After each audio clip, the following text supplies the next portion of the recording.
Starting later this month, the ride-sharing company will allow customers in Pittsburgh to hail autonomous vehicles from their smartphones. For more on his Bloomberg exclusive story, technology reporter Max Chafkin joins us now. First of all, congratulations on the exclusive. Thank you. It's a great story. Tell us what's going on in Pittsburgh. So big news in the world of driverless cars. Uber has embarked on this crazy research project that everybody thought would take decades, and they're trying to launch it right now, which is very exciting and in some ways leaps them ahead of Google and Tesla, even though Google is still kind of seen as the leader in terms of technology.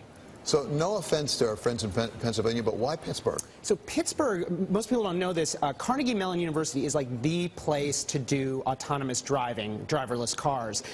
And basically, at the end of 2014, Travis Kalanick, the CEO of Uber, hired a huge chunk of the the Carnegie Mellon Robotics Department, and they've built up this team that now has hundreds of people, and they're actually going beyond Pittsburgh now. They're opening offices in Palo Alto and San Francisco as well. How did they get there so fast? Was it Ford who was saying, or Google was saying this is years and years away?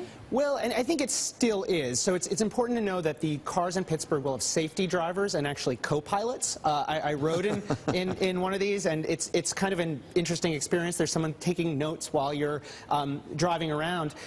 That said, it's ambitious. I mean, they are on the street. There are pedestrians, bikes, you know, everything that you could think of. One thing they've done that's interesting and very aggressive is they just bought a company, and that's another thing we're reporting also exclusively, Otto, which is a driverless trucking company. It sounds kind of weird, but it actually may be the biggest deal that's happened in the space yet. We think it was about $680 million, and there still are incentives, so it could get bigger. So how big is this? How many cars are going to be in Pittsburgh by the end of this month? Well, by the end of this month, I'm not sure. I think right now it's not that many. They're saying 100 Volvo XC90s, which is like the Volvo SUV, by the end of the year. Uber also has a deal that they just announced right now with Volvo to develop a driverless car. So they're going to spend $300 million on that. So basically they're just pouring resources into this project. What kind of regulation might have come out of Pittsburgh? I mean, I can't imagine that the local government's going to be like, great, good luck, no problem. So as far as regulators are concerned, these driverless cars are just like regular cars, really? Because the safety driver is sitting there kind of with his hands or her hands just sort of on the wheel, ready to seize control at any time. There actually, I don't believe, any specific regulations to driverless cars in Pittsburgh, but basically the DMV just treats the safety driver as a driver, and I think obviously that's going to be something that needs to be worked on and regulators will need to figure out. The thing is, the technology isn't there yet. I mean, when I did my ride, there were a handful of times where basically the car will kick out to the driver. The car will say, I don't know what to do here. The driver needs to take over, usually for a couple of seconds, and you know, that's why these like trained safety drivers are there, because they're just ready to do it.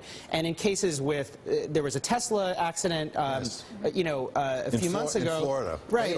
And where basically, you know, Tesla tells you to keep your hands on the wheel, and it seems like maybe the driver didn't. Or in any case, the driver and the computer both made mistakes. Apart from the regulators, which is a great question, what about insurance companies? Do they like this idea or not like this idea? I think obviously it creates questions, but I think broadly it's going to reduce the number of accidents. So I think you'd imagine insurers were like that. On the other hand, if you game it out in a very long-term way, maybe there would be so many fewer accidents that it would drastically change the insurance business. So I think there are a lot of questions there. We don't really know the answers yet. And what does this do to the competitors, like a Lyft or other Uber competitors out there? So so I think Uber has now jumped ahead of everybody in the ride-sharing space with this. Lyft has a deal with GM. They're going in that direction. Google has indicated that they want to do this, but obviously it's still early days. The question is, how much money is this going to cost? And you know, Uber is still, you know, scrambling towards profitability. They're involved. They've made huge investments in India. They just made a deal in China, so they don't have to keep losing money there. So I think that's the question: is how can the driverless car thing happen quickly enough that it'll really help Uber's business? And from your reporting, does Uber see this mainly as an urban phenomenon, where you're going to be replacing taxi cabs, or do they see it more broadly? I mean, Over the course of decades, I think they see it broadly. I think they think that the cost of taking an Uber will be cheaper than, say, the per-mile reimbursement that the IRS gives you. So, I mean, literally cheaper than owning a car.